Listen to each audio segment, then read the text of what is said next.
Captain Jake Morrison stared at the screen in his ship's control room. The numbers made no sense. 3 human colonies had stopped talking to Earth 6 months ago. New Haven, Riverside, and Blue Ridge.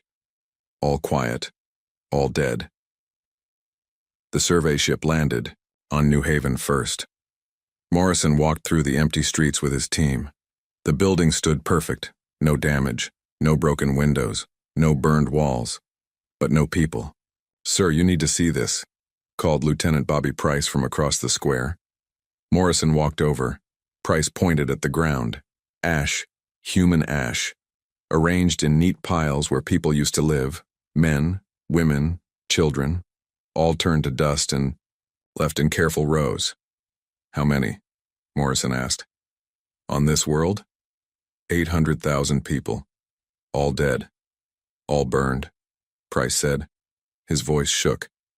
The team found records in the colony's main computer, video files, audio logs, messages sent to other worlds before the end came. Morrison played them back. The aliens called themselves the Kethri. They looked like tall lizards with 4 arms and red eyes. Their leader spoke perfect human language.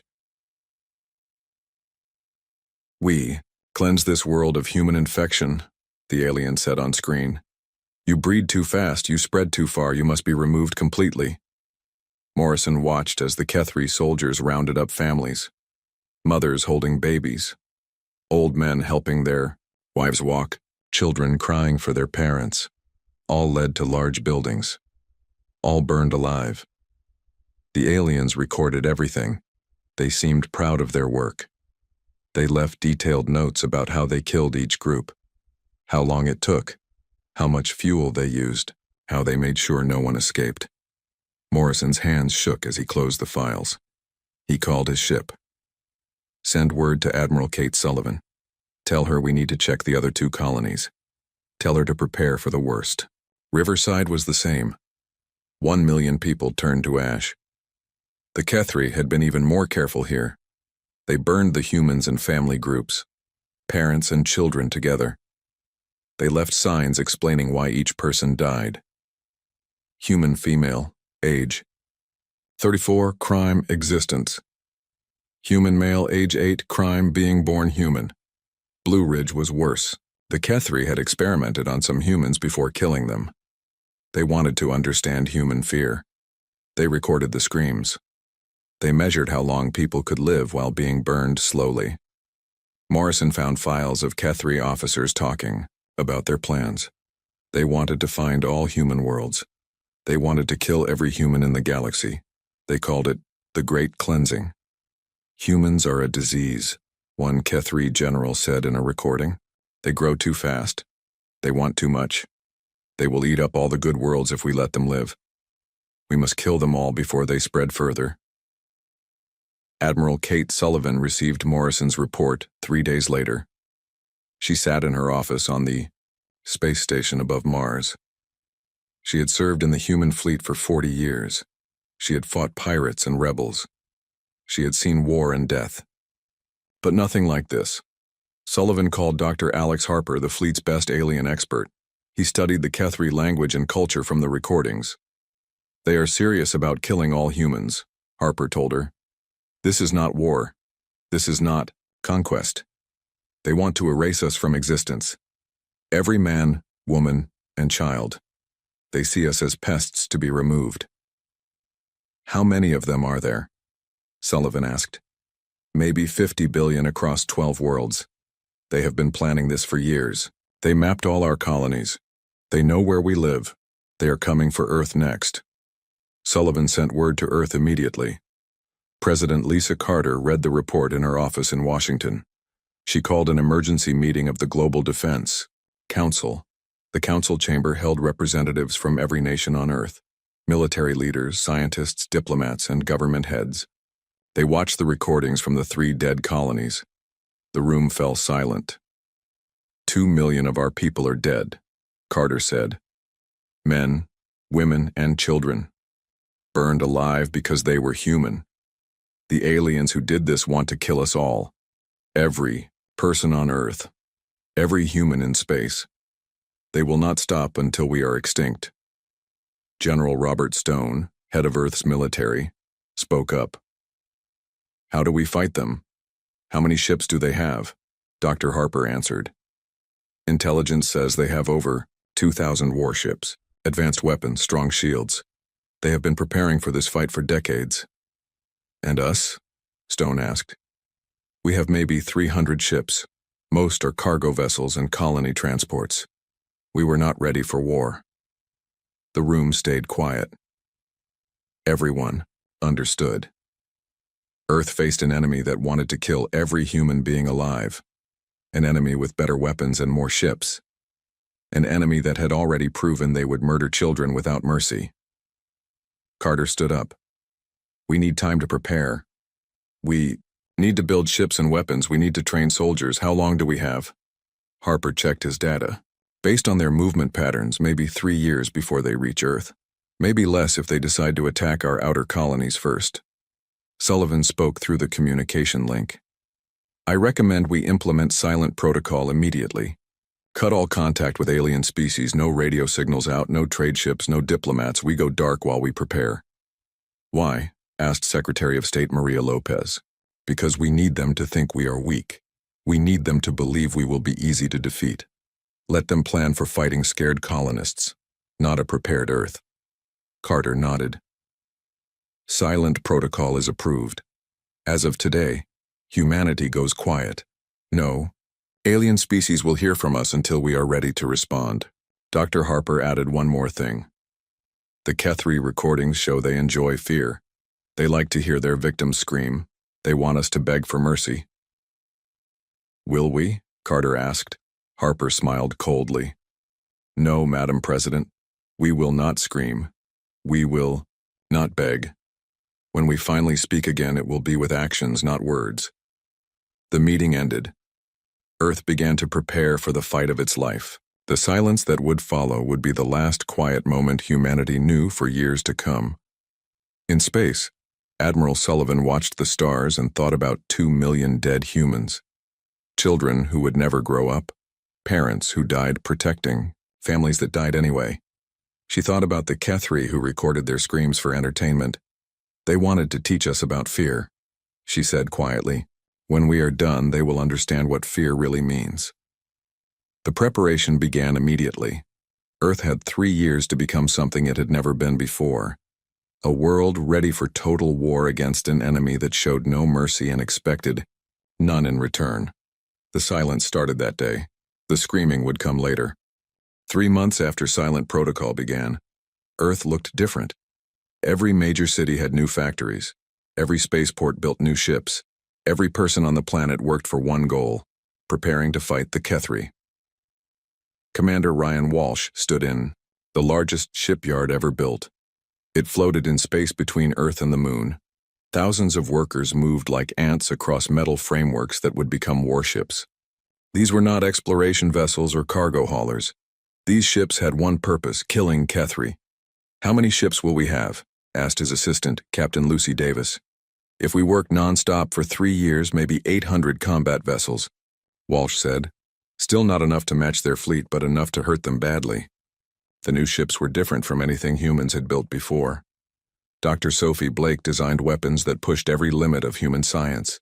She worked in a secret lab beneath the Swiss mountains, creating tools of destruction. The Kethri have strong shields, she explained to her team. Normal weapons will not work. We need something that cuts through their defenses like they are not there. Her first creation was the Quantum Devastator cannon. It fired energy that existed in several dimensions at once. Kethri shields could stop normal lasers and missiles. They could not stop weapons that attacked from multiple realities at the same time. One shot from this will cut a Kethri battleship in half, Blake told Walsh during a test demonstration. The blast tore through 6 feet of the strongest metal humans could make. Their armor means nothing. Blake's second weapon was worse. Planet-cracking, missiles that could break apart entire worlds if needed. We will not use these on civilian targets, she said. But the Kethri need to know we could if we wanted to. The third weapon scared even Blake. A virus that could destroy Kethri technology. Computer systems, life support, weapons, engines. Everything would stop working. Ships would drift helpless in space. This will disable their entire fleet if we can get it into their communication network, she said. But using it means we become the kind of people who fight wars with plague weapons. President Carter visited the lab to see the new weapons. Are you sure about this? These tools could destroy entire species. Blake nodded. Yes, they could. The Kethri taught us that sometimes. You need overwhelming force to stop evil. They will understand our message when they see what we can do. While scientists built weapons, soldiers trained for a different kind of war. Colonel Ben Hayes commanded the new Silence Corps. These were not normal troops. They specialized in fear and psychological warfare. The Kethri liked to scare their enemies, Hayes told his recruits. They record screams for entertainment. They enjoy watching people die slowly. We will show them what real terror looks like. The Silence Corps learned to move without sound, to strike without warning, to leave messages that would haunt enemy minds for years. They practiced on abandoned space stations, turning empty metal corridors into nightmares for pretend enemies. When we board a Kethri ship, we do not just kill the crew, Hayes explained. We make sure the survivors tell stories about us, stories that spread fear through their entire fleet. The Corps developed new tactics for boarding enemy vessels. They would disable life support in some sections but not others, turn lights on and off in patterns, play recordings of human children laughing in empty hallways, make Kethri crew members afraid of every shadow and sound. They wanted to be the monsters in this war, Hayes said. We will show them that humans can be far worse monsters when we choose to be. General Linda Foster worked with alien resistance groups throughout known space. Many species had suffered under Kethri rule for decades. They were eager to help humans fight back. The Veltar had lost 3 colonies to Kethri expansion. The Morguli had been forced to pay tribute for 50 years. The Hektani had seen their homeworld burned for refusing to join the Kethri Empire. These species want revenge, Foster reported to President Carter. They will provide intelligence about Kethri positions, supply lines, and weaknesses. Some will even fight alongside our forces. Foster set up secret communication networks that bypassed normal space channels. Messages traveled through hidden relay stations and coded transmissions that looked like background radiation. The Kethri monitored all normal communications but could not detect these signals. We know where every major Kethri fleet is positioned, Foster said. We know their patrol routes, their supply schedules, and their command structure. When we attack, it will not be blind. Dr. Kevin Stone ran the intelligence operation that mapped the entire Kethri Empire. His team studied captured communications, interrogated prisoners from border conflicts, and analyzed every piece of data about the enemy. The Kethri have 12 homeworlds and about 40 colony systems, Stone reported. Their total population is roughly 50 billion. Their military has 2,000 ships and maybe 10 billion soldiers. Stone's team identified key targets throughout Kethri space: command centers, weapon factories, fuel depots, training facilities. They also found something interesting. Many Kethri civilians did not support the genocide. About 30% of their population opposes the war against humans, Stone said. They think killing entire species is wrong. We can use this division to weaken their society from within. Stone developed propaganda that would spread through Kethri space. Messages showing the genocide victims as individuals, not just numbers. Pictures of human children playing, families celebrating together, normal people living peaceful lives. We want Kethri civilians to understand what their military destroyed, Stone explained. When they see human children who looked just like their own children, some will question whether the genocide was necessary. The propaganda also showed how humans treated prisoners and civilians in previous conflicts. Medical care for wounded enemies, food and shelter for refugees, fair trials for captured soldiers. The contrast will be obvious, Stone said. Kethri military burns children alive. Human military provides medical care to wounded enemies. Which species is really the threat to galactic peace? As the second year of preparation began, humanity started testing their new weapons and tactics in secret locations. Remote asteroid fields became training grounds for fleet battles. Abandoned space stations were used for boarding practice. The tests showed that human weapons could destroy Kethri ships, quickly and efficiently. Human soldiers could capture enemy vessels with minimal casualties. Human intelligence networks could track enemy movements across dozens of star systems. "We are ready to fight," Admiral Sullivan reported to President Carter. "Our ships are faster and more deadly than theirs. Our soldiers are better trained. Our intelligence is superior, but we still face a larger enemy with more resources." Carter asked the question everyone wanted answered. "Can we win?" Sullivan thought carefully before responding. "We can hurt them badly. We can destroy their military and end their ability to threaten other species. But total victory will require something more than weapons and tactics." "What?" Carter asked. "We need to show the galaxy that humans are not just another aggressive species. We need to demonstrate that we can be trusted with the power to destroy our enemies. When this war ends, other species need to see us as protectors, not conquerors." As the third year of preparation began, humanity made a decision that would define how the war would be fought. They would show mercy to Kethri civilians while being absolutely ruthless to their military. They would protect innocent lives while destroying those who threatened them. "The Kethri taught us that some acts cannot be forgiven," President Carter announced to her military commanders. "But they also taught us the difference between justice and genocide. We will not become what we are fighting against." The silence continued. Earth's radio signals stopped. Human ships disappeared from normal space lanes. Trade with alien species ended completely. To the rest of the galaxy, humanity had simply vanished. The Kethri believed this meant humans were preparing to surrender. Their intelligence report suggested Earth was in chaos, panic and despair, ready to beg for mercy when Kethri fleets arrived. They were wrong. When humanity finally broke its silence, it would be with the largest military force in galactic history. Ships designed specifically to kill Kethri. Soldiers trained to fight without mercy against an enemy that had shown none. Weapons that could crack planets and disable entire fleets. The preparation was almost complete. Soon the galaxy would learn what happened when someone tried to make humanity extinct. The silence that had lasted 3 years was about to end. The screaming was about to begin. The hunt began at Zerion Prime. Admiral Jake Morrison brought 200 human warships out of the darkness between stars. The Kethri military outpost never saw them coming. Morrison stood on the bridge of the UES Retribution and watched enemy ships scramble to respond. Kethri vessels were powerful but slow. They were built for crushing weak opponents, not fighting an enemy that moved like lightning. "All ships, open fire," Morrison commanded. The battle lasted 17 minutes. Human quantum devastator cannons cut through Kethri shields like they did not exist. Enemy battleships split apart in brilliant flashes of light. Smaller ships tried to run, but human vessels were faster. Not one Kethri ship escaped. Not one distress signal left the system. "Scan for survivors," Morrison ordered. "Sir, we are picking up life signs on the planet's surface. Kethri military personnel in bunkers.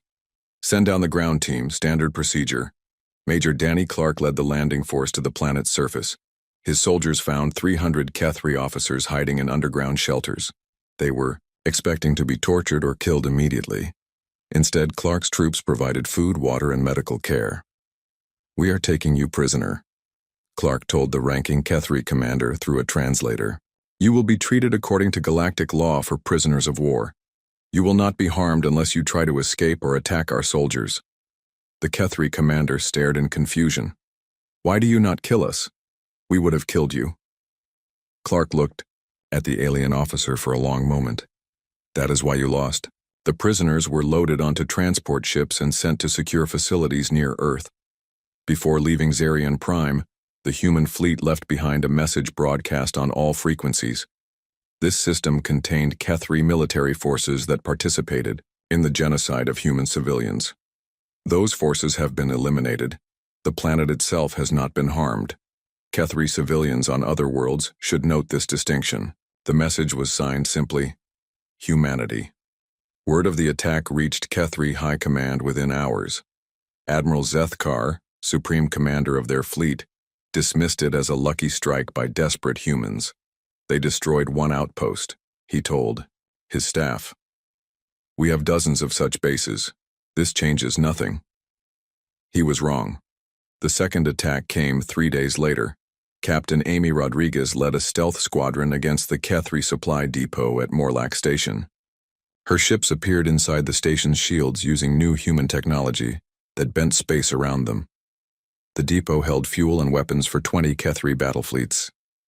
Rodriguez's ships planted explosives in key locations and disappeared before anyone realized they were there. The explosion could be seen from 3 star systems away. All military supplies destroyed, Rodriguez reported. No civilian casualties. The worker population was evacuated before detonation. Admiral Zethkar began to worry. Losing one outpost was bad luck. Losing a major supply depot suggested the humans had better intelligence than expected. The third attack made him realize the truth. Commander Lisa Harper brought 50 ships against the Kethri patrol fleet at Bendak System. The enemy had 40 vessels, all larger and more heavily armed than human ships. It should have been an easy Kethri victory. Harper's fleet used new tactics designed by human war planners. Her ships moved in coordinated patterns that confused enemy targeting systems. They struck from multiple directions at once. They used the system's asteroid field to hide and ambush enemy vessels. The entire Kethri patrol fleet was destroyed in 2 hours. Harper's forces captured the flagship intact and took its crew prisoner. Interrogate the officers, Harper ordered. Find out what they know about planned attacks on human colonies. The captured Kethri revealed that 3 invasion fleets were already moving toward human space. 90 ships total, carrying enough troops to burn 10 worlds clean of human life. Harper sent word to Admiral Sullivan immediately. Ma'am, the enemy is already moving against our outer colonies. Request permission to intercept. Sullivan approved the mission. Human fleets had been waiting in hidden positions throughout space for exactly this moment. Captain Gary Lewis commanded the force that met the first Kethri invasion fleet, 30 enemy ships against 20 human vessels. The Kethri admiral expected an easy victory against inferior numbers. Lewis used the new virus weapon that Dr. Blake had created.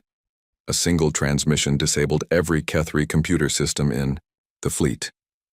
Their weapons stopped working. Life support failed. Navigation went dark.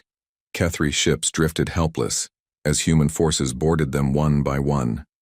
Lewis found detailed plans for attacking human colonies, lists of civilians to be killed, instructions for burning entire cities. Take all officers alive for questioning, Lewis ordered. Send the plans to Earth intelligence. Let them see what the enemy had planned for our people. The second invasion fleet met Captain Barbara Martinez near the edge of human space. She commanded 40 ships against 30 Kethri vessels. But Martinez had advantages the enemy did not expect. Beltar allies provided real-time intelligence about Kethri positions. Morguli ships created false sensor readings that confused enemy navigation. Hektani fighters attacked from hidden positions in the outer system. This is for our dead worlds, the Veltar commander transmitted as his ship struck Kethri flanks. Martinez coordinated the multi-species attack with precision. Human, Veltar, Morgali, and Hektani forces moved as one fleet. The Kethri had never faced this kind of coordinated resistance. Enemy fleet destroyed, Martinez reported. Allied casualties minimal. We captured their command ship and all senior officers. The third invasion fleet never made it out of Kethri space. Commander Tony Chen's intelligence network detected their departure and tracked their route. Human stealth ships shadowed them for 3 days. When the Kethri fleet stopped to refuel at a remote station, Chen struck. His forces disabled the station's defenses and captured the entire fleet without firing a shot. How? Asked the captured Kethri admiral. Chen showed him recordings of the genocide. Human children being burned alive. Families dying together in Kethri death camps. Civilians murdered for the crime of being human. You taught us that some enemies cannot be reasoned with, Chen said. You taught us that mercy has limits. We learned those lessons well. The captured admiral watched the recordings with growing horror.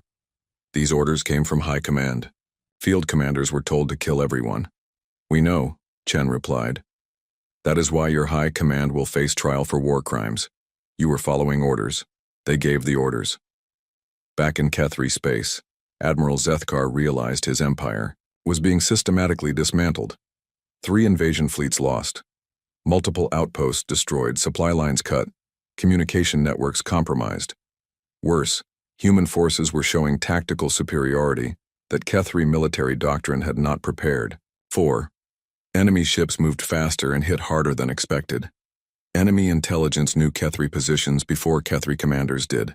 How are they doing this? Zethkar asked his intelligence chief. Unknown, sir. Human technology appears more advanced than our estimates suggested. They also have allies providing support and information. Zethkar studied star charts showing human attacks. The pattern was clear. Humans were not trying to conquer Kethri territory. They were hunting specific targets, military bases, supply depots, command centers, invasion fleets. They are cutting out our ability to wage war, he realized. They want to cripple us, not destroy us. He was partially right.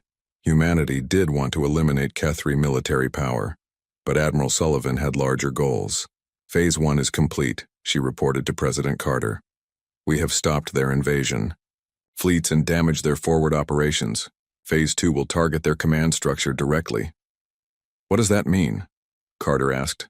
We are going to capture every Kethri leader who ordered the genocide, every admiral, every general, every government official who signed death warrants for human civilians. They will face trial for crimes against humanity. Carter nodded. And their civilian population?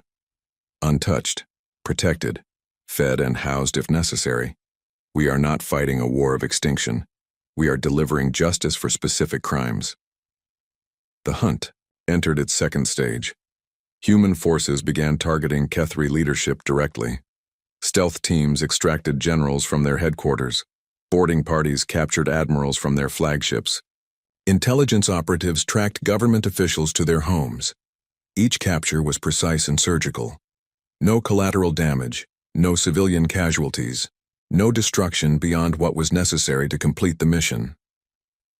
The captured leaders were transported to secure facilities where they faced formal military tribunals. Each received legal representation. Each was allowed to present evidence in their defense. Each was judged by the same legal standards humans used for their own war criminals. The trials were broadcast throughout Kethri space. Enemy civilians watched their leaders explain and justify genocide. They heard detailed descriptions of how human children died. They saw evidence of orders to burn entire worlds clean of life. Many Kethri civilians had not known the full scope of what their military was doing. The trials educated them about the true nature of the war their leaders had started. We were told humans were dangerous, one Kethri civilian said in an intercepted communication. But these trials show our leaders were the dangerous ones. Admiral Zethkar watched his command structure collapse around him. Half his senior staff had been captured or killed 1 year into the war. The Kethri Empire began eating itself from the inside. Admiral Paula Wright's psychological warfare campaign had turned their own people against their military leaders. Wright worked from a hidden base in deep space, broadcasting truth into enemy territory. Her transmissions reached every Kethri world, every ship, every communication device in their empire. The broadcasts were simple, recordings of the human genocide played alongside footage of how human forces treated Kethri prisoners. The contrast was devastating. Your leaders told you humans were monsters, Wright's voice said in perfect Kethri language. Judge for yourself who the real monsters are. Kethri civilians watched their military burn human children alive, then watched human medics treat wounded Kethri soldiers. They saw their leaders order the extermination of entire families, then saw human forces evacuate Kethri civilians from combat zones. Why did our government tell us humans were evil? Asked a Kethri parent in an intercepted communication. These recordings show our military doing things I would never do to my worst enemy. Wright's broadcasts also revealed secret communications between Kethri leaders, orders to kill prisoners, plans to expand the genocide to other species, discussions about using civilian populations as human shields. Your rulers see you as tools to be used and discarded, Wright told Kethri citizens. They plan to sacrifice your children in this war they started. The psychological campaign worked better than anyone expected. Kethri civilians began refusing to support the war effort. Workers walked away from weapons factories. Families hid sons and daughters who were called to military service. Some colonies declared neutrality and refused to host Kethri military bases. Admiral Zethkar faced rebellion throughout his empire. He sent troops to force compliance but found his own soldiers questioning orders. "Sir, why are we fighting humans?" asked one of his battalion commanders. "The broadcasts show they treat prisoners better than we treat our own civilians." Zethkar had no answer. The truth was becoming impossible to hide. Commander Gary Lewis oversaw the next phase of human operations, Operation Mirror. His teams had one mission: capture every Kethri officer who participated in the genocide. Not kill, capture, alive. Lewis studied the intelligence files on each target. Admiral Grexnor, who ordered the burning of New Haven; General Kethmal, who planned the Riverside Massacre; Colonel Zartek, who personally supervised the Blue Ridge experiments. These individuals will face trial for crimes against sentient beings, Lewis told his teams. They will have legal representation, fair hearings, and dignified treatment right up until the moment of judgment. We are not them. The capture operations were masterpieces of planning and execution. Human special forces extracted targets from heavily defended positions without harming civilians or causing unnecessary destruction. Admiral Grexnor was taken from his flagship during a fleet engagement. While Kethri and human ships fought around them, a stealth team boarded his vessel, located his command center, and extracted him through a maintenance shaft. "Impossible," Grexnor said as human soldiers secured him with restraints. "No species can board a ship during active combat."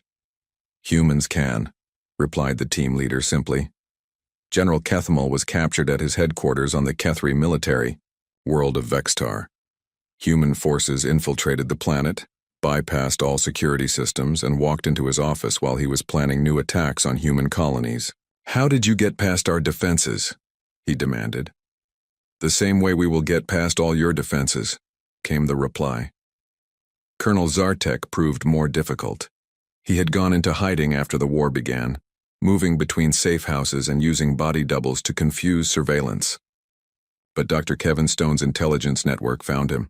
"Target is in underground bunker complex, coordinates attached," Stone reported to the extraction team. "He has 50 guards and multiple escape routes." The human team arrived at the bunker during a thunderstorm that masked their approach. They disabled security systems, neutralized guards with non-lethal weapons, and cornered Zartek in his command center. "I surrender," he said immediately, having heard what happened to officers who resisted capture. "Good," replied Captain Sarah Kelly, the team leader. "You will be treated according to galactic law until your trial." One by one, the architects of genocide were brought to justice.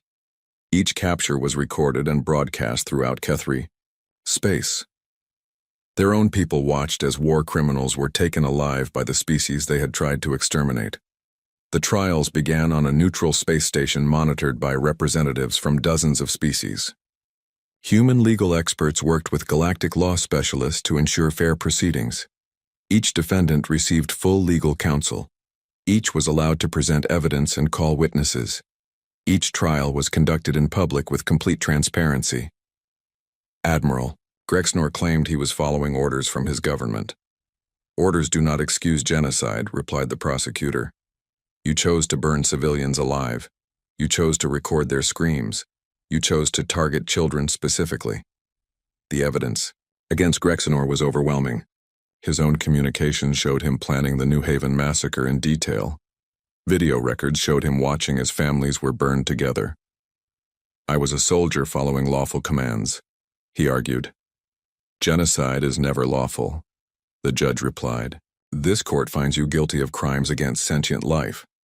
General Kethmal tried a different defense. He claimed humans were naturally aggressive and had to be stopped before they conquered the galaxy. Even if that were true, the prosecutor said, it would not justify killing civilians. Children pose no military threat to anyone. Kethmal's own records showed he specifically targeted human schools and hospitals. His troops were ordered to kill the youngest humans first, to prevent future generations. This court finds you guilty of genocide and crimes against civilian populations, the judge announced. Colonel Zartek faced additional charges for conducting illegal experiments on captured humans. His defense team argued he was gathering intelligence about human physiology for medical purposes. The prosecution presented evidence of torture disguised as research. Recordings of Zartek laughing as human prisoners begged for death. Documents showing he prolonged experiments to study fear responses. The defendant treated sentient beings as laboratory animals, the prosecutor stated. He violated every principle of civilized conduct. Guilty of genocide, torture, and crimes against sapient life was the verdict. The sentences were carried out with the same precision as the captures. Each condemned individual was allowed final words, religious ceremonies, and dignified treatment until execution. The broadcasts of these final moments were more powerful than any weapon. Cathri civilians watched their leaders die with honor they had never shown their victims. They saw human justice as measured, legal, and merciful, even toward the worst criminals. They could have killed our leaders slowly, like we killed their children, one Cathri observer noted. Instead, they gave them fair trials and quick deaths. Dr. Barbara Jones documented every aspect of the war for historical records. Her teams filmed battles, captured interrogations, recorded trials, and interviewed participants from all sides.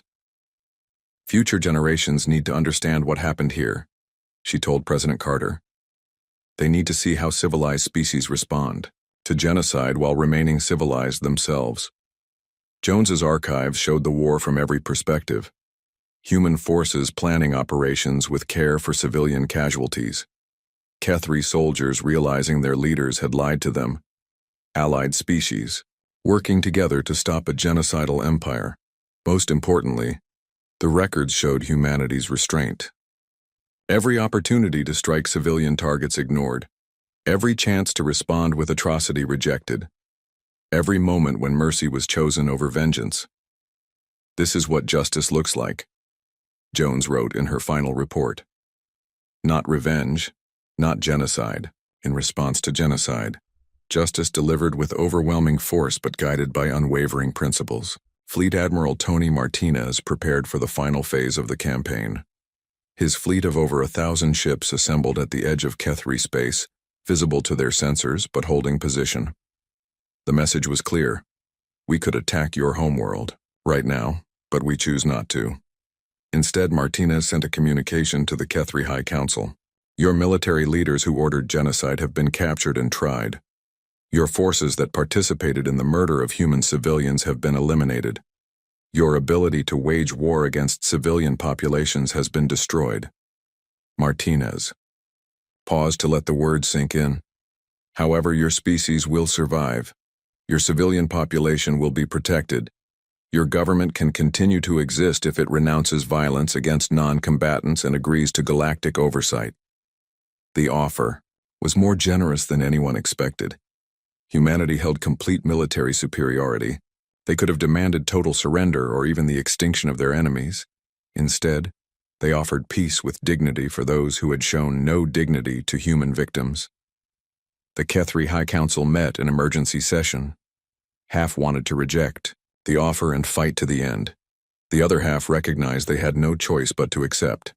Our people are turning against us, admitted Councillor Vexrim. The broadcasts have The Cathri homeworld fell without a single shot fired at civilian targets.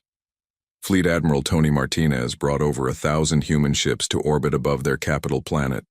The largest military force in galactic history surrounded a world that had ordered the death of every human being alive. The planetary defense grid powered down without resistance. Cathri military commanders surrendered their posts and turned themselves in for processing. Government officials waited in their offices for human forces to arrive. Martinez stood on the bridge of the UES Vengeance and looked down at the world that had planned humanity's extinction. He could destroy every city with a single command. He could turn their planet into a burning wasteland like they had tried to do to human worlds.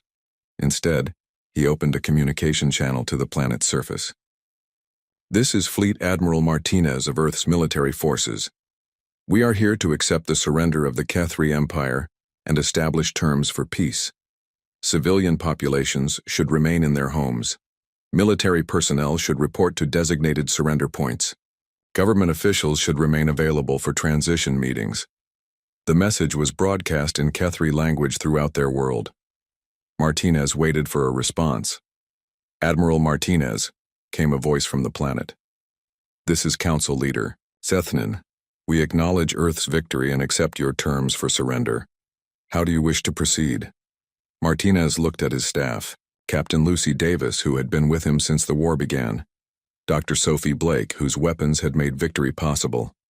Colonel Ben Hayes, whose psychological warfare had broken enemy resistance. "Send down the occupation forces," Martinez ordered. "Standard protocols. Protect civilians, secure military assets, establish communication with local governments. Remember, we are here to build peace, not extract revenge." The landing took 6 hours. Human soldiers moved through Kethri cities, with discipline that amazed enemy civilians. No looting, no violence against non-combatants, no destruction of civilian property. Colonel Carl Dean supervised the establishment of administration centers in major Kethri cities. His orders were clear: work with local governments to maintain essential services while dismantling military capabilities. "Keep the lights on, the water running, and the food supplies moving," Dean told his officers. "These people need to see that human occupation means safety and stability, not chaos and revenge."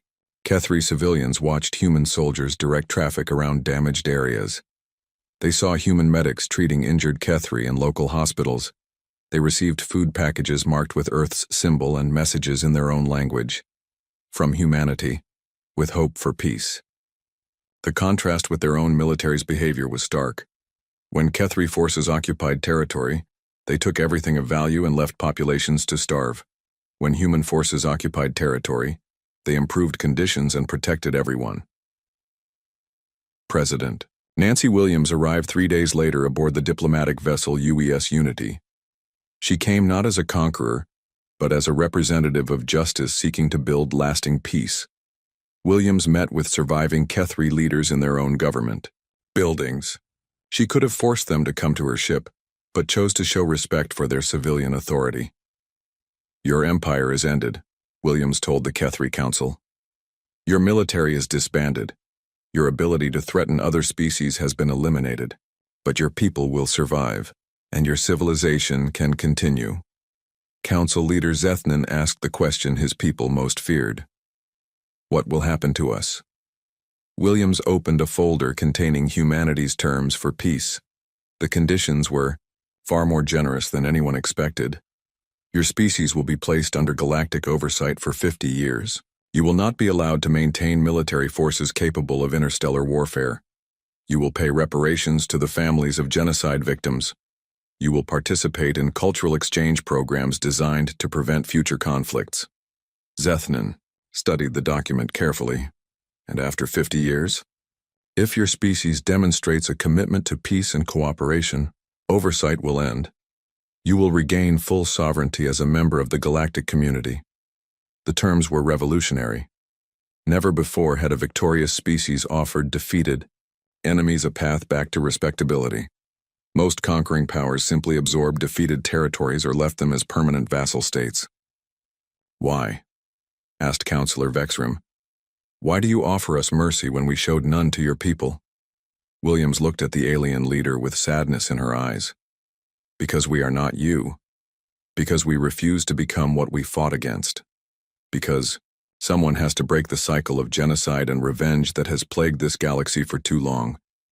The most significant change was the establishment of memorial worlds. The former sites of New Haven, Riverside, and Blue Ridge would become permanent monuments to the victims of genocide. But instead of human caretakers, these memorials would be maintained by Kethri volunteers. Dr. Rachel Green led the cultural rehabilitation program that would work with young Kethri to ensure future generations understood the horror of what their species had done. She established schools on Kethri worlds that taught the history of the genocide from the victim's perspective. "Children need to understand what genocide really means," Green told her staff. "Not through propaganda, but through education. They need to meet humans as individuals, not as abstract threats." The program brought human and Kethri young people together in controlled settings. Kethri students learned about human culture, values, and history. They met human children who had lost parents in the genocide. They heard first-hand accounts from survivors. Many young Kethri were horrified to learn what their government had done in their names. "I thought humans were monsters," said a teenage Kethri student after meeting human genocide survivors. "But the real monsters were in our own government. They lied to us about everything." The rehabilitation program also worked with adult Kethri, who wanted to understand and atone for their species' crimes. Thousands volunteered to work on the memorial worlds, dedicating their lives to honoring those their people had killed. "I cannot bring back the humans my government murdered," said one Kethri volunteer, "but I can spend my life making sure they are remembered with honor."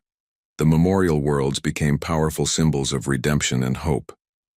Kethri and humans worked together to maintain gardens, museums, and monuments dedicated to genocide victims. The sites became places of learning and healing for both species. Admiral Martinez oversaw the integration of former Kethri territory into the broader galactic community. Allied species that had suffered under Kethri rule were allowed to reclaim lost colonies. New trade routes opened up regions that had been closed to peaceful commerce for decades. The Veltar established a colony on a world they had lost 50 years earlier. The Morgali began trading freely for the first time in generations. The Hektani started rebuilding their war-damaged homeworld with assistance from human engineers. "This is what victory should look like," Martinez told his staff. "Not just the defeat of our enemies, but the liberation of everyone they oppressed." Dr. Kevin Stone's intelligence networks revealed the full scope of Kethri crimes against other species. Documents showed planned genocides against 6 additional species, military orders to enslave entire populations, economic policies designed to drain conquered worlds of all resources. They were not just humanity's enemy, Stone reported. They were a threat to every peaceful species in known space. Our war protected far more than just human lives. The trials of remaining Kethri war criminals continued throughout the first year of occupation. Each proceeding was broadcast to show both species what justice looked like. Fair trials, competent defense, transparent proceedings, and proportional punishment. But the most powerful moments came when Kethri civilians who had learned the truth about the genocide testified against their own former leaders. "I believed the lies about humans being dangerous," one civilian witness said during a trial. "Now I know the only dangerous ones were the leaders who ordered children to be burned alive." The psychological impact on Kethri society was profound. A species that had been taught to see humans as inferior pests discovered they had been ruled by war criminals who lied about everything. The contrast between their leaders' propaganda and humanity's actual behavior shattered their worldview. "We were told humans were cruel and primitive," observed a Kethri historian studying the war. "Instead, they fought the most precise and moral military campaign in galactic history. They defeated us while maintaining principles we had abandoned." As the second year of peace began, something remarkable happened. Kethri civilians began asking to immigrate to human worlds. They wanted to live among the species their people had tried to exterminate. President Williams approved limited immigration programs with careful screening and integration support.